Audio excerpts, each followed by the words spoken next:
오늘은 아버지 안에서 누리는 영생이라는 제목으로 말씀을 나누기 원합니다.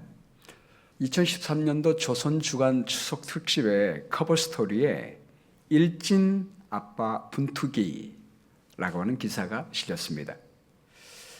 이야기는 학교 폭력으로 강제 전학을 당해서 갈 곳 없는 아들을 위해 CEO 자리를 던지고 아들을 위해 앞치마를 두른 한 아빠의 이야기입니다. 이충로 전 정림건축 대표와 그 아들 은규 군의 이야기입니다. 은규 아빠는 늘 바쁜 아빠였습니다. 엄마도 교사라서 맞벌이 부부였습니다. 아빠는 일 때문에 바빠서 아들과 시간을 보내주지 못했습니다. 은규가 초등학교 때 학교 운동장에서 함께 야구를 한 것이 아빠와 은규가 함께한 마지막 추억이었습니다. 아빠의 사랑을 받지 못한 은규는 공부와 담을 쌓고 살았습니다. 그리고 학교 폭력 조직 친구들과 놀기 시작했습니다. 우리 한국에서 학교 폭력 친구들을 일진이라고 하지요. 그래서 은규는 일진이 되었습니다. 학교에서 문제를 일으켜서 퇴학을 당하게 되었습니다. 다른 학교에 전학하지 않으면 학교를 그만두어야 할 지경에 이르게 됐습니다. 경기도 과천에서 중학교 교사로 재직 중인 은규의 엄마는 자신이 근무하는 학교로 전학시킬 수밖에 없다고 생각을 했습니다.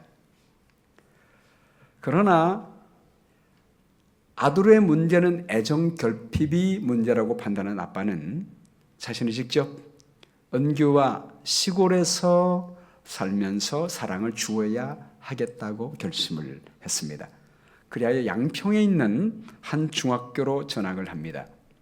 그리고 아들을 위해서 정림건축회사의 CEO 자리까지 내려놓았습니다. 중3인 아들을 차에 태우고 양평으로 이사를 갔어요. 난방을 아끼기 위해서 은규 방에는 불을 피우고 자기가 이제 수입이 없으니까 그렇게 하는 거겠죠. 본인의 방은 난방 비용을 아끼기 위해서 불을 넣지 않았습니다. 옷을 잔뜩 껴입고 바들바들 떨면서 잤다고 했습니다. 아들 밥을 해주는데 처음에는 요리하는데 2시간이 걸렸다고 했습니다.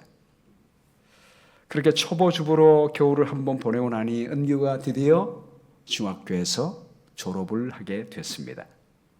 그것만으로도 너무나 감사해서 졸업식장에서 흐르는 눈물을 겨우 참았다고 했습니다. 그리고 은규는 양평 시내에서도 좀 먼 곳에 있는 실업계 고등학교에 입학을 합니다.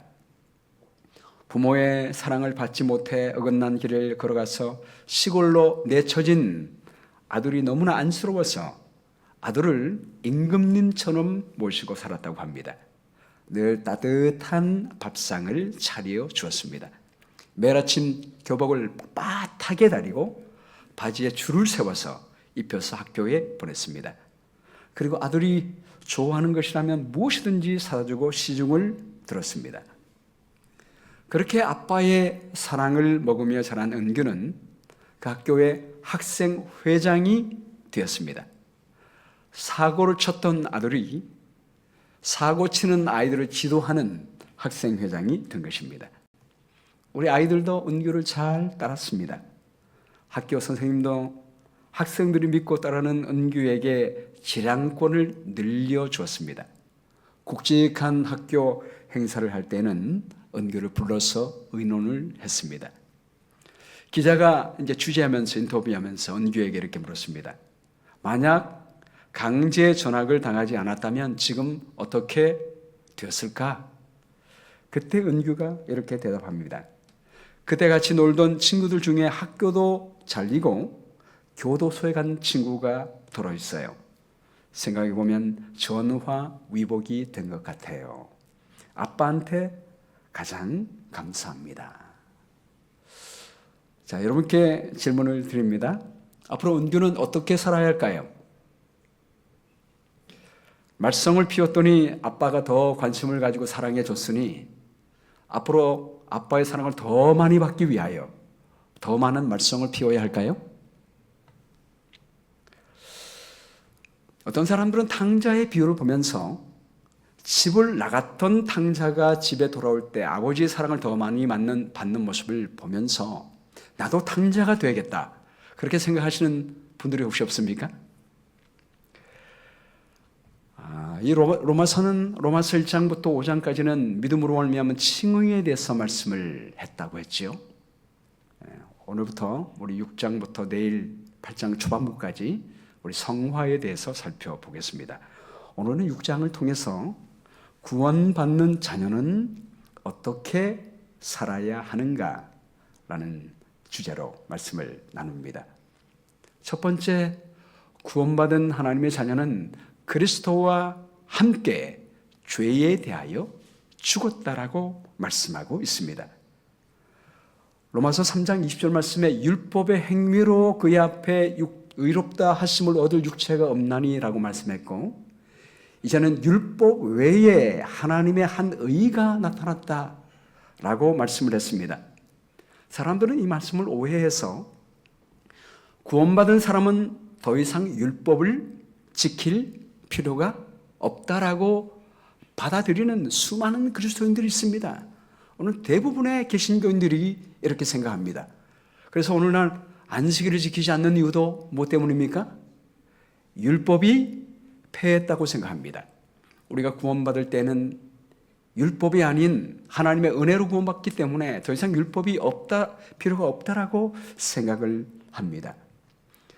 또 지난 시간에 로마서 5장 20절 말씀에 죄가 더한 곳에 은혜가 더욱 넘쳤다, 이 말씀을 보면서 은혜를 더 받기 위하여 죄를 마음 놓고 지으려고 합니다. 세상에 나가서 죄를 마음 놓고 짓고 또 돌아와서 하나님의 은혜 받고 또 죄 짓고 회개하고 은혜 받고 이렇게 하는 삶을 사는 많은 그리스도인들이 있습니다. 바울은 이러한 생각을 가진 사람들을 향하여 질문을 던지고 있습니다. 로마서 6장 1절 말씀에 그런즉 우리가 무슨 말을 하리요? 은혜를 더하게 하려고 죄에 거하겠느냐라고 질문합니다. 여기 죄에 거하겠다는 말의 헬라 말의 의미가요, continue in, abide in, 계속해서 머물다는 의미입니다. 우리가 하나님의 은혜를 받기 위하여 죄 짓기를 계속해도 된다는 말인가? 라고 묻고 있습니다. 바울은 자신이 곧바로 대답을 합니다. 그럴 수 없느니라. 죄에 대하여 죽은 우리가 어찌 그 가운데 살리요? 이 가운데 살리란 말을 강조하고 있습니다. 우리가 연약하기 때문에 실수로 죄를 범할 수 있습니다. 그렇지만 우리가 하나님의 은혜 가운데 살기 위하여 죄를 마음 놓고 지어도 살겠다고 의도적으로 그렇게 생각할 수는 없다고 하는 것입니다. 그럴 수 없느니라. 죄 가운데서 죽은 우리가 어찌 그 가운데서 더 살리요? 여러분, 구원이 거저 값없이 주어졌다고 해서 결코 값싼 것이 아닙니다. 우리 예수님께서 십자가에서 엘리 엘리라마 사박다니 하시니 나의 하나님 어찌하여 나를 버리셨나이까? 영원 전부터 하나님과 아들과의 관계는 밀접한 관계였습니다. 죄가 그 두 분의 사이를 가로막아 놓을 때 우리 예수님은 우리 하나님 아버지와의 멀어짐의 분리를 느끼면서 절규하면서 돌아가셨습니다. 그분의 심장이 파열돼서 돌아가신 것은 육체적 고통 때문만이 아니었습니다. 우리 하나님 아버지와 그분이 죄로 말미암아 멀어지는 그 분리의 고통을 느끼고 그분은 심장이 파열돼서 돌아가시게 된 것입니다. 우리가 그 사랑을 생각한다면 어찌 우리가 죄를 더 짓고 싶겠습니까? 우리는 우리 주님으로 돌아가시게 한 그 죄를 짓기를 싫어하게 될 것이고 증오하게 될 것입니다. 더 이상 우리 예수님을 죽게 한 불법의 행위를 더 이상 하기를 원하지 않게 될 것입니다. 우리 예수님께서 가늠하다가 현장에 잡힌 여인을 향하여 말씀하시기를 가서 다시는 죄를 범하지 말라라고 말씀했습니다. 우리 주님께서 범죄한 사람을 건져낸 것은 계속해서 죄를 범하라고 건져낸 것이 아닙니다. 하나님의 뜻대로 살게 하기 위함입니다. 우리 예수님이 산상보훈에서 이렇게 말씀하셨죠. 내가 율법이나 선지자를 폐하러 온 줄로 생각하지 말라. 폐하러 온 것이 아니요 완전하게 하려 함이라. 진실로 너에게 이르노니 천지가 없어지기 전에는 율법의 1.1획도 결코 없어지지 아니하고 다 이루리라. 우리 주님은 우리로 하여금 하나님의 뜻을 행하게 하기 위하여 우리를 구원하신 줄로 믿습니다. 우리 두 번째는 구원받은 하나님의 자녀는 그리스도와 함께 새 생명을 누릴 수가 있습니다. 로마서 6장 3절 말씀에 이어서 말씀합니다. 무릇 그리스도 예수와 합하여 침례를 받은 우리는 그의 죽으심과 합하여 침례를 받은 줄 알지 못하느냐. 여기 합했다는 말의 헬라 말을 보면요, 에이스란 말인데 이거는 인투라는 말입니다.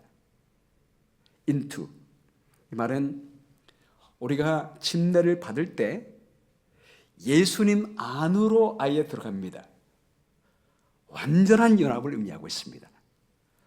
그분의 죽으심과 합하게 됩니다. 예수님께서 우리를 죽으신 그 죽으심이 나의 죽음이 되는 것입니다.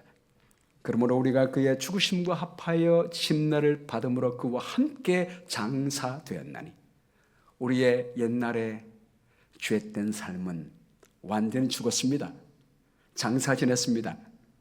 우리가 교우가 오늘도 어저께 우리 교우님, 우리 한 분 우리 집사님, 우리 부모님이 돌아가셔서 어저께 오늘 우리 목사님들이 조문하고 왔는데요. 이렇게 장사 지내는 것은 그가 완전히 죽었음을 우리가 확인하는 것입니다. 우리는 예수님 안에서 장사됐습니다. 이전에 거듭나지 못한 본성과 행동이 그리스도와 함께 십자가에서 완전히 죽었고 장례식까지 치러졌음을 의미하고 있습니다. 6장 4절이 중요합니다. 죽는 것이 목적이 아니라 사는 것이 목적이라고 말씀하고 있습니다. 우리 함께 읽겠습니다. 시작. 이는 아버지의 영광으로 말미암아 그리스도를 죽은 자 가운데서 살리심과 같이 우리로 또한 새 생명 가운데서 행하게 하려 함이라. 아멘. 아까 어찌 그 죄 가운데 살리요, 그 N이란 말과 여기 새 생명 가운데 행하게 하려 함이라. 우리는 죽은 목적이 그냥 그리스도와 함께 죽은 것에 그치지 아니하고 우리는 살아서 그리스도 안에서 사는 것이 목적이라고 말씀하고 있습니다.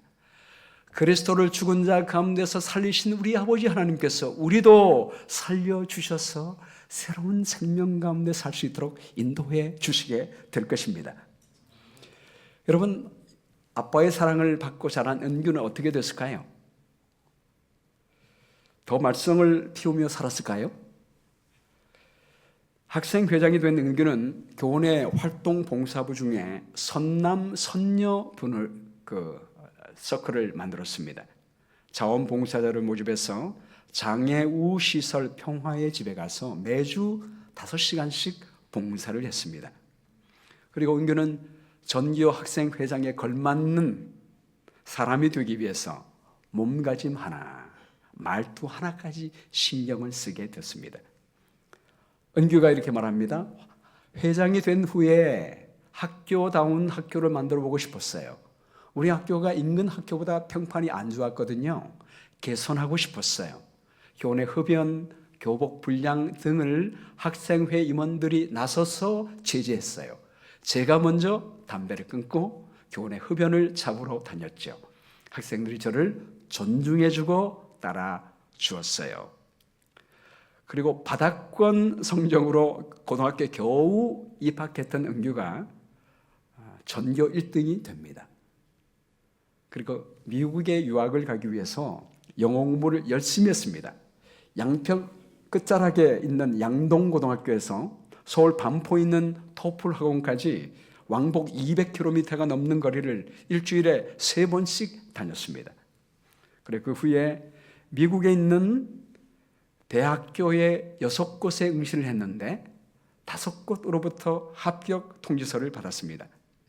미시간 주립대 장학생에 이어서 아이오와 주립대, 뉴욕 주립대 버펄로 캠퍼스, 뉴욕 주립대 알바니 캠퍼스, 뉴욕 주립대 뱅힘턴 캠퍼스 합격 통지서를 받게 됩니다. 그리고 자기를 위해 수고하는 아빠에게 발 마사지를 해주기 위해서요, 발 마사지 자격증까지 땄습니다. 그리고 아빠가 피곤할 때마다 1시간씩 매일마다 발 마사지를 해주는 착한 아들이 되었습니다. 여러분, 로마서 6장 5절 말씀에 말합니다. 만일 우리가 그의 죽으심과 같은 모양으로 연합한 자가 되었으면 또한 그의 부활과 같은 모양으로 연합한 자도 되리라 라고 말씀하고 있습니다. 여기 놀라운 약속의 말씀이 있죠. 여기 연합한 자가 되었으면, 이 말이 헬라 말의 의미가 영어로 표현하면 planted together 이란 말입니다. planted together, 함께 심겨졌다는 의미입니다. 마치 포도나무의 비유처럼 우리 예수님은 포도나무 나무시고 우리는 가지가 됩니다. 함께 심겨졌습니다. 함께 연결됨을 말하고 있습니다. 그렇게 함께 연결되면 그의 부활과 같은 모양으로 연합한 자도 되리라. 이 되리라의 의미가 shall이란 말입니다. certainly be, 확실하게 되리라 라는 말입니다. 포도나무가 심겨지고 우리가 거기에 붙어 있으면 열매는 확실히 맺어지게 되지요. 분명히 맺어지게 되는 것처럼 우리가 예수님과 함께 죽었으면 그분과 함께 살아나게 되는 것도 분명한 이치가 될 것이라고 약속하고 있습니다. 여러분, 약속을 믿게 되기를 간절히 바랍니다. 그리하여 세 번째, 그리스도와 함께 의롭게 살 힘을 얻게 됩니다. 이어서 말씀하기를 우리가 알거니와 우리의 옛사람이 예수와 함께 십자가에 못 박힌 것은 죄의 몸이 죽어라고 말합니다. 여기 죽어라는 헬라 말의 의미가 영어로 번역하면 inactivate라고 합니다. 이거 우리말로는 무기력이란 말인데요. 여러분, inactivate란 말을 언제 쓰죠? 우리 한국에서는 뭐 이렇게 영어를 이렇게 이 영어를 잘 쓰진 않잖아요. 미국에서 저희가 핸드폰을 사면, 새로운 핸드폰을 사면 새로운 핸드폰을 사용하기 위하여 옛날 핸드폰을 죽이고 새 핸드폰을 살립니다. 그러면 새 핸드폰을 살리는 거를 할 때 영어로 액티베이트 한다고 그래요. 저희가 액티베이트 한다고 그러고, 옛날에 쓰던 핸드폰을 이제 죽여야 되지 않습니까? 그걸 인액티베이트 한다고 이렇게 사용해요. 우리 예수님의 십자가와 함께 죽을 때 우리의 옛사람은 어떻게 되는 거예요? 인액티베이트 되는 것입니다. 무기력하게 되는 것입니다. 저희 더 이상 전화기를 사용이 안 되는 것입니다. 사용이 안 되는 거예요. 저희가 지금 미국에서 여기 올 때 제가 이게 2년 계약을 한 지 1년밖에 안 되거든요. 이게 아직까지 풀려지지가 않아가지고 한국에 와서 칩을 사서 끼울 수가 없습니다. 저희가 통화가 안 되는 거예요. 오늘 저녁에도 저녁 약속했는데 늦어진 게 연결이 안 되다 보니까 그런 일이 생기게 된 것입니다. 인액티베이트가 되면 전화를 사용할 수 없습니다. 무용지물입니다. 여기 와서 갖고 와도 카톡이 있는 데는 사용하지만 전화 한 통 할 수가 없습니다. 우리가 예수님 안에 있으면, 주님과 함께 죽으면 옛사람은 무기력하게 되는 것입니다. 다시는 우리가 죄에게 종로로 타지 아니하려 하매니 이는 죽은 자가 죄에서 벗어나 의롭다 하심을 얻었음이라. 우리가 다시는 죄에게 종로로 타지 아니하고 죽은 자가 죄에서 벗어나 의롭다 하심을 얻었습니다. 이 말은 하나님께서 우리에게 의롭게 살 능력을 주셨음을 말씀하고 있습니다. 제가 저희 부모님을 인도한 간증을 좀 하겠습니다. 저희 어머니는 불교였고요. 저희 아버지는 유교를 믿었습니다. 저는 강원도 태백 황지에서 어린 시절에 살았습니다. 감사하게 저희 집에서 재림교회까지 걸어서 5분 거리에 있었습니다. 큰 길에서 저희 집 앞을 지나가야 우리 재림교회를 가게 됐습니다. 어릴 때 거기 놀고 있으니까 저희 선배가 지나가다가 제 손을 붙잡고 교회로 인도했습니다. 초등학교 때부터 교회를 나가게 됐습니다. 그러다가 중학교 때는 잠시 교회를 쉬었어요. 그리고 고등학교 1학년 때 제 친구가 저를 다시 인도해서 교회를 나가게 됐습니다. 교회에 다니면서 성경 공부를 매주마다 열심히 했습니다. 그 후부터 제가 제사를 지내지 않았습니다. 저희 집이 유교 집안이니까 제사를 늘 지냈습니다. 근데 제가 제사를 드리지 않으니까 그로 말미암아 아버지와 약간의 갈등이 있었습니다. 그러나 저희 아버지가 굉장히 참 좋으신 분이에요. 제 신앙을 존중해줘서 문제없이 지냈습니다. 제사 지낼 때가 되면 우리 부모님은 제사 지내면 저는 뒤에서 이제 서 있었습니다. 저는 당시에 태백 기계 공고를 다녔어요. 정밀 기계를 전공했습니다. 2학년 때 밀린 국가기능사 2급 자격증을 땄어요. 당시에 국가기능사 자격증을 따면 동일 계열로 공대에 가게 되면 30%의 전형이 있습니다. 또 내신이 또 40% 전형이기 때문에 제가 원하는 대학에 어렵지 않게 갈 수가 있었습니다. 제가 2학년 때 밀린 기능사 자격증을 따고 이제 그 다음부터는 대학 갈 공부를 하는 것입니다.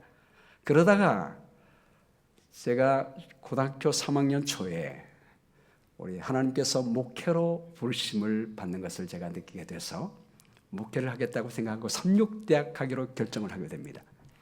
부모님 몰래 제가 이과를 공부하다가 문과로 바꾸어서 공부를 했습니다. 아버지 몰래 삼육대학 신학과에 들어가기 위해서 준비하는데 아버지께 미리 말씀드리면 공부를 못하게 할까 봐 말씀드리지 않고 학력고사를 다 치른 다음에 제가 아버지께 말씀을 드렸습니다. 아버지 신학과에 가겠습니다. 아버지가 당연히 반대했습니다. 저희 아버지는 제가 공대에 가서 기술자가 되기를 원했거든요.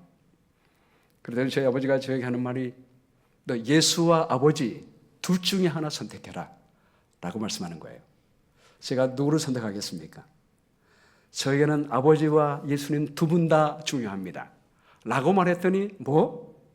예수가 너에게 밥을 먹여줬냐? 학교를 보내줬냐? 예수와 나를 동급으로 취급해? 그러면서 저를 쫓아냈습니다. 제가 쫓겨나서 2달 반 동안에 친구 집에 지내면서 이제 삼육대학은 가야 되니까 신학과에 합격은 했는데 가야 되니까 학비가 없잖아요. 반대하니까. 그래서 포장마차를 교회 마당에서 만들어가지고 역 앞에 가서 포장마차에서 샌드위치 팔고 김밥 파는 일을 했습니다. 그 당시에 저희 교회 수석 장로였던 김상규 장로님이 저를 보시고 장학금을 주셔서 신학과에 입학을 했습니다. 제 결심이 굳은 것을 보고 아버지가 그 다음 학기부터는 이제 학비를 주시고 제가 신학과를 다니게 됐습니다.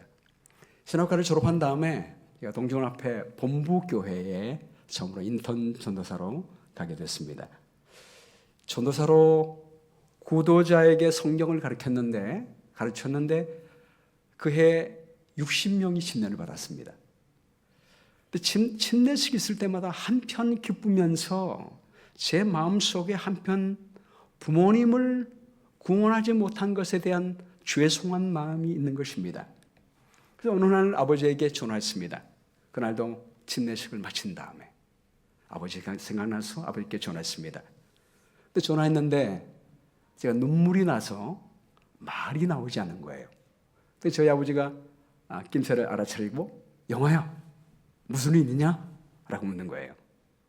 아니에요. 무슨 일 없습니다. 아버지 죄송해요. 이 불효자를 용서해 주세요. 네가 왜 불효자야? 너 효자야? 아닙니다. 아버지 저는 불효자입니다. 우리 예수님 재림하시면 저는 천국에 갈 텐데 우리 아버지는 못 가시잖아요. 제가 목사가 돼서 아버지 한 분도 인도하지 못해서 너무나 죄송합니다. 그리고 제가 눈물을 펑펑 흘리면서 더 이상 말을 지 못하고 끊었습니다. 그리고 그 다음 설날에 아버지 집에 갔는데 안식일 아침에 교회를 나가려고 하는데 저희 아버지가 양복을 갈아입고 앞에 계시는 거예요. 교회 같이 가자 그러시는 거예요. 사실 그 전에는 저한테 너만 믿지 절대 동생들 인도하려고 하지 말라 그런 분이었거든요. 그런데 그분이 우리 하나님의 성령의 감동으로 순식간에 교회 가자라고 말씀하시고 교회를 가게 됐습니다. 그 이후로 저희 아버지는 화요일, 금요일 저녁 안식일 예배는 물론하고 매일 아침 새벽 기도에 참여했습니다. 왜냐하면 제가 학생 때부터 1학년 때부터 항상 새벽 기도에 가는 모습을 봤거든요. 아마 그래야 된다고 생각하신 것 같아요. 가장 교회 먼저 가서 문을 다 열으시고 새벽 기도에 하시고 또 문 닫으시고 이렇게 나오시는 분이 됐습니다. 그리고 저는 이제 서울에 올라왔고 우리 아버지는 그 황길교회 목사님과 함께 성경 공부를 했습니다. 그 당시 이성복 목사님 담임이셨습니다. 6개월 정도 지난 어느 날 전화가 왔습니다. 영화야, 나 침례 받기로 했다. 참 잘했습니다. 그런데 목사님에게 2가지 양해를 구했다. 첫 번째는 담배 피우는 것과 두 번째는 제사 지낸 것은 해도 된다고 허락을 받고 그 전제하에 침례를 받기로 했다라고 말하는 거예요. 왜냐하면 내가 30년 동안 담배를 끊으려고 노력했는데 안 됐는데 만일 담배 끊고 침례 받는다면 나 평생토록 침례를 못 받을 것이다. 그리고 내가 윤씨 가문의 장남이고 너도 제사를 안 지냈는데 나봐도 제사를 안 지내면 어떻게 되냐? 그랬더니 제사는 지내기로 그렇게 하고 말씀을 드렸다. 그렇게 말씀을 드리는 거예요. 제가 이렇게 말했습니다. 아버지 참 잘했습니다. 왜냐하면 아버지 힘으로는 담배도 끊을 수 없고 제사도 끊을 수가 없습니다. 침례받고 하나님의 자녀가 되면 우리 하나님께서 아버지에게 끊을 수 있는 능력을 주실 줄 믿습니다. 그리고 침례를 받았습니다. 침례 받은 다음에 6개월이 지났는데 아버지께로부터 전화가 왔습니다. 영화야, 나 담배 끊었다. 그러는 거예요. 저는 언젠가 아버지가 담배를 끊을 줄 알았지만 그렇게 빨리 끊을 줄 몰랐습니다. 여러분 30년 동안 담배 끊기 쉽지 않거든요. 30년 동안 담배를 피우셨던 분이. 제가 물었습니다. 아니 어떻게 30년 동안 끊지 못했던 담배를 그렇게 끊을 수가 있었어요? 라고 물었더니 담배 맛이 없어졌다 그러는 거예요. 누가 끊은 거예요? 본인이 끊은 게 아니에요. 저희 아버지가 교회 나온 이후로부터 1년 동안 2번 성경 통독을 하고 대쟁투 총서 10권을 다 읽으셨습니다.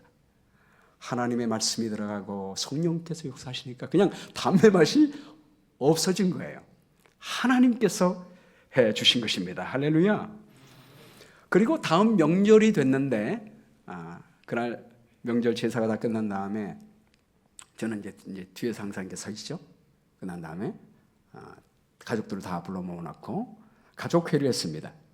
아버지가 제 동생에게 말했습니다. 형도 목사고 나도 이제 교회 다니니까 지금부터 우리 집에 제사 대신에 수모 예배를 드리면 어떠냐? 라고 제안을 했습니다. 제 동생이 동의하고 저희 모든 가족이 만장일치로 찬성을 했습니다. 그 예로부터 저는 제사를 추모 예배로 바꿨습니다. 첫 번째 추모 예배가 마친 다음에 저희 아버지가 이렇게 고백했습니다. 제사 지낼 때는 제사 지내고 나도 마음이 답답하고 슬펐는데 하나님께 예배하고 나니까 너무나 마음이 가볍고 기쁘다. 이렇게 고백을 했습니다. 여러분, 주님께서 약속하셨습니다. 만일 우리가 그리스도와 함께 죽었으면 또한 그와 함께 살 줄을 믿노니 이는 그리스도께서 죽은 자 가운데서 살아나셨으며 다시 죽지 아니하시고 사망이 다시 그를 주장하지 못할 줄을 알미로다. 우리 예수님께서 우리 안에 거하시고 우리가 주님 안에 거하면 주님께서 우리가 새로운 삶을 살 수 있는 능력을 주시는 분이심을 여러분 믿게 되기를 간절히 바랍니다. 그 다음에 구원받은 하나님의 자녀는 나의 몸을 하나님께 드리기로 선택할 수가 있습니다. 로마서 6장 12절 말씀이에요. 그러므로 너희는 죄가 너희 죽을 몸을 지배하지 못하게 하여 몸의 사욕에 순종하지 말고. 여기 몸의 사욕이란 말을 보면은 우리가 죄에 대하여 죽은 자여 하나님에 대하여 살아있는 자이지만 여전히 우리 안에 몸에 사욕이 있다라고 말씀하고 있습니다. 그러나 우리에게 그 몸의 사욕에 순종하지 말고 하나님의 뜻에 순종하라고 말씀하고 있습니다. 우리의 몸 안에 죄의 속성이 있지만 그러나 그 죄의 속성이 우리를 지배하지는 못합니다. 지배하지는 못합니다. 이전처럼 왕노릇 할 수는 없습니다. 왜냐하면 우리가 그리스도 안에서 죄에 대하여 죽었기 때문입니다. 그리스도 안에서 주님을 향하여 산 자가 되었기 때문에 우리는 죄에서 해방됐습니다.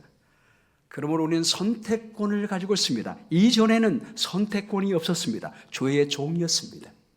그러나 이제는 죄로부터 벗어나고 하나님의 자녀가 됐으므로 우리는 선택권이 있는 것입니다. 그러므로 그 선택권을 사용해서 몸의 사욕에 순종하지 말아라. 또한 너희 지체를 불의의 무기로 죄에게 내주지 말고 오직 너희 자신을 죽은 자 가운데서 다시 살아난 자와 같이 하나님께 드리며 너희 지체를 의의 무기로 하나님께 드리라라고 말하고 있습니다. 여기 우리 말의 무기란 말이 진짜 헬라 말에도 웨폰이에요. 무기로 드리지 말라라고 말하고 있습니다. 우리 러시아와 우크라이나 전쟁 동안에 러시아의 병사 하나가 탱크를 몰고 우크라이나에 투항을 했습니다. 미샤라고 하는 러시아 군인입니다. 전쟁을 할 이유가 없습니다. 이 명분이 없는 전쟁에 제 목숨 바치고 싶지 않습니다. 그렇게 하고는 이 탱크를 몰고 러시아 군인에게 투항을 했습니다. 이렇게 투항할 경우에 러시아 시민권을 신청할 기회를 얻게 되고 상금으로 1만 달러를 받게 됩니다. 미샤가 끌고 온 탱크는 이제는 러시아 탱크였지만 우크라이나 군대 탱크로 사용되게 된 것입니다. 여러분, 같은 탱크인데 어디를 선택하느냐에 따라서, 어느 나라를 선택하느냐에 따라서 그 나라를 위하여 사용되는 것입니다. 우리의 몸도 마찬가지입니다.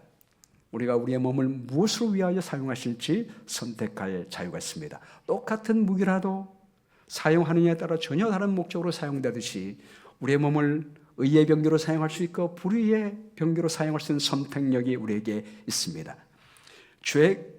죄가 너희를 주장하지 못하리니 이는 너희가 법 아래에 있지 아니하고 은혜 아래에 있습니다. 이제는 죄가 우리를 주장했지만 이제는 죄가 우리를 주장하지 못합니다. 여러분, 이것을 알게 되기를 바랍니다. 몸에 사욕이 있지만 우리를 유혹하지만 그러나 주장하지 못합니다. 우리가 선택할 수 있는 능력이 있습니다. 너희가 법 아래에 있다 이 말은요, 우리가 티켓을 끊으면 어떻게 됩니까? 반드시 벌금을 내야 되죠. 벌금을 내지 않으면 항상 그 법 아래에 있게 됐습니다. 은혜 아래에 있다는 것은 우리 예수님의 보혈로 우리 모든 죄값을 갚아 주셨다는 것입니다. 그러므로 우리는 해결됐습니다. 우리 주님이 대신 우리 티켓값을 갚아 주셨기 때문에 우리는 법 아래에 있지 않습니다. 법의 정죄에서 해방됐습니다. 우리는 자유함을 얻었습니다. 그러므로 우리에게는 선택권이 있습니다. 그런즉 어찌하리요? 우리가 법 아래에 있지 아니하고 은혜 아래에 있으니 죄를 지으리요? 그럴 수 없느니라.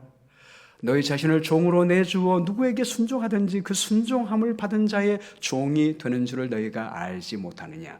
혹은 죄의 종으로 사망에 이르고 혹은 순종의 종으로 의에 이르느니라. 하나님은 우리를 해방시켰지만 강제하지 않습니다. 우리에게 자유를 주셨습니다. 우리가 자유를 갖고 있을 때 또다시 선택권이 있습니다. 아담이 죄 없는 모습으로 창조됐지만 생명나무를 먹을 자유가 있고 선악을 알게 하는 나무를 먹을 자유가 있지 않습니까? 근데 그 자유한 몸이었지만 선악을 알게 하는 나무를 먹었을 때 그가 죄를 짓게 돼서 사망이 오게 되지 않습니까? 똑같이 우리가 그리스도 안에서 자유함을 얻었지만 그 자유를 잘못 사용한다면 죄를 범한다면 우리는 죄의 종이 되고 사망에 이르게 되는 것입니다. 그러나 우리가 이 자유를 가지고 의의 종으로 선택한다면 우리 하나님께서 우리에게 생명을 주시게 될 것입니다. 작년에 우리 8월 21일 날 콜롬비아 유니온, 저희 교회가 있는 지역은요, 우리 체사피 컨퍼런스도 저희 교회에서 한 20분 안에 있고, 콜롬비아 유니온도 20분 안에 있고, 또 북미 주회도 20분 안에 있고요, 대총회도 20분 안에 다 있습니다. 유니온에서 하는 그 목회자를 위한 전도훈련 학교가 있었는데 막피리 목사님이 강사했습니다. 그가 그때 어떻게 그가 재림 교인이 되었는지 간증을 해줬습니다. 저는 17살 때 천주교회 다녔습니다 라고 말했습니다. 어느 날 전도회에 참여를 했습니다. 그리고 감동을 받고 침례 결심을 하게 됐는데 침례를 앞에 두고 갈등이 됐습니다.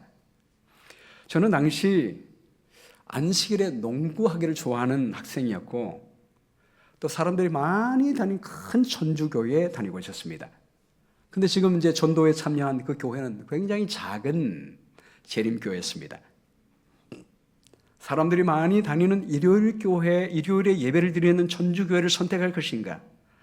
사람이 적지만 성경 말씀을 따라 제7일 안식일을 지키는 교회를 선택할 것인가? 저는 갈등했습니다. 그때 하나님께서 저에게 요한복음 10장 10절 말씀을 생각나게 해주었습니다.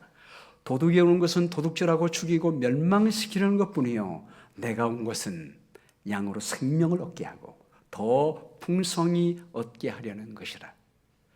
네가 천주교회에 있을 때도 하나님 믿고 생명을 얻었지만 그러나 너를 재림교회로 인도하는 것은 너에게 더 풍성한 생명을 주기 위함이다. 하나님의 계명과 예수의 믿음을 함께 지킨다면 더 풍성한 생명을 얻게 될 것이다 라고 하는 응답을 주셨습니다. 그리하여 그는 더 풍성한 생명 얻기 위하여 예수님의 음성을 따르기로 선택했다고 했습니다. 여러분, 하나님께서는 그분의 말씀을 따르고 순종하기로 선택한 막피리 목사님을 더 풍성한 삶으로 인도하셨을까요? 네, 그랬습니다. 그는 수많은 생명을 구원하는 목사가 됐고요. 제가 왜 이 그림을 냈냐면 러시아가 1917년도에 공산혁명을 일으킨 다음에 1991년까지 막강한 소비에트 연방을 지속했습니다. 그런데 1992년도에 아직까지 러시아가 무너지지 않았을 그때에 하나님께서 막피리 목사를 소련 인민 대표들이 모이는 러시아 크렘린 궁으로 보내셨습니다. 당시에 예언 세미나를 했는데요, 12일간 열리게 됐어요. 6,500명을 수용할 수 있는 그 국회의사당에 12,000명이 모였습니다. 그래서 한 번에 다 안 되니까 2부로 나누어서 하나님 말씀을 선포했습니다. 그리고 마침날에 1,400명의 공산 당원들이 침례를 받았습니다. 그리고 2004년도에 위성전도회를 루안다 키갈리에서 했는데요, 그 중에 3만 명이 참여했어요. 3만 명 중에 마침 안식일날 10,000명이 침례를 받았습니다. 여러분, 막피리 목사님뿐만이 아니라 우리가 하나님의 부르심을 받고 주님께 우리의 삶을 드리고 의의 병기로 드리면 하나님이 우리를 사용하시면 우리를 풍성한 생명의 길을 얻는 길로 사용하게 될 줄로 믿습니다. 하나님께 감사하리로다. 너희가 본래 죄의 종이더니 너희에게 전할 준 바 교훈의 본을 마음으로 순종하여 죄로부터 해방되어 의에게 종이 되었느니라. 마지막으로 구원받는 하나님의 자녀는 거룩함의 열매인 영생을 누릴 수 있게 됩니다. 로마서 6장 20절 말씀해요. 너희가 죄의 종이 되었을 때는 의에 대하여 자유로웠느니라. 너희가 그때 무슨 열매를 얻었느냐? 이제는 너희가 그 일을 부끄러워하나니 이는 그 마지막이 사망이라. 죄의 종이었을 때는 의를 선택할 선택권이 없었습니다. 의를 행하지 못하고 죄만 행했을 때는 그 마지막이 결과가 사망이었습니다. 그러나 이제는 너희가 죄로부터 해방되고 시작 하나님께 종이 되어 거룩함에 이르는 열매를 맺었으니 그 마지막은 영생이라. 여기 맺었으니라는 말이요, 헬라말로 현재어로 됐어요. 여러분, 우리가 보통 영생하면 언제 영생을 얻는다고 생각해요? 미래에 예수님 오시면 그때 영생 얻는다고 생각합니다. 근데 여기 말씀에 그 거룩함에 이르는 열매가 언제부터 맺힌다고요? 지금부터 맺힌다는 것입니다. 우리가 예수님 안에 살아가면 우리의 몸을 하나님의 거룩한 말씀대로 순종하기로 선택하고 그 말씀 안에 살아갈 때 거룩함에 이르는 열매를 이 세상에서 지금부터 맺힐 수가 있고 그 마지막이 영생입니다. 영생의 삶이, 생명이 지금부터 이어지게 된다라고 말씀하고 있습니다. 제가 이 예화를 드리고 마치겠습니다. 대총회 부회장이었던 우리 주애리 페이지 목사님이시고요, 그 옆에 있는 분이 제넷 페이지 사모님이십니다. 이분이 캘리포니아에 있는 지역에 있는 합회장으로 있을 때의 일이었습니다. 합회 직원 중에 한 명이 동료 직원들에 대하여 나쁜 소문을 퍼뜨리고 있었습니다. 그러한 행동은 합회의 연합을 깨뜨리는 행동이었으므로 조리 페이지 목사님은 여러 번 그에게 그렇게 하지 말라고 경고를 주었습니다. 그러나 그는 계속 동료들에 대한 험담을 퍼뜨리며 다녔습니다. 그래서 합회장님은 그 직원을 좀 손 좀 봐야겠다 라고 생각을 하고 그와 다음 주 화요일 날 약속을 잡았습니다. 그가 잘못한 목록을 쫙 정리한 다음에 그걸 살펴보고 그의 행동이 반드시 바뀌어야 한다는 점을 분명히 할 계획이었습니다. 그리고 목사님은 그 계획을 사모님에게 얘기했습니다. 그러자 사모님은 목사님에게 이렇게 얘기했습니다. 목사님, 예수님과 함께 많은 시간을 보내세요. 이렇게 얘기했습니다. 우리 목사님이 그 말의 뜻이 무슨 뜻인지 알았습니다. 그래서 하나님께 기도하면서 지혜를 달라고 간구했습니다. 그때 하나님께서 잠언 12장 23절 말씀을 생각나게 해 주셨습니다. 슬기로운 자는 지식을 숨기고 미련한 자의 마음은 미련한 것을 전파하느니라. 그리고 갈라디아 6장 1절 말씀도 떠오르게 해 주셨습니다. 형제들아, 만일 사람이 무슨 죄에 빠졌으면 신령한 자들아, 너희는 온유한 심령으로 그런 자를 바로잡고 너희도 시험을 받을까 내 자신을 생각하라. 이 말씀을 보고 나니까 나도 연약한 죄인임을 알게 되면서 우리 하나님께 기도했습니다.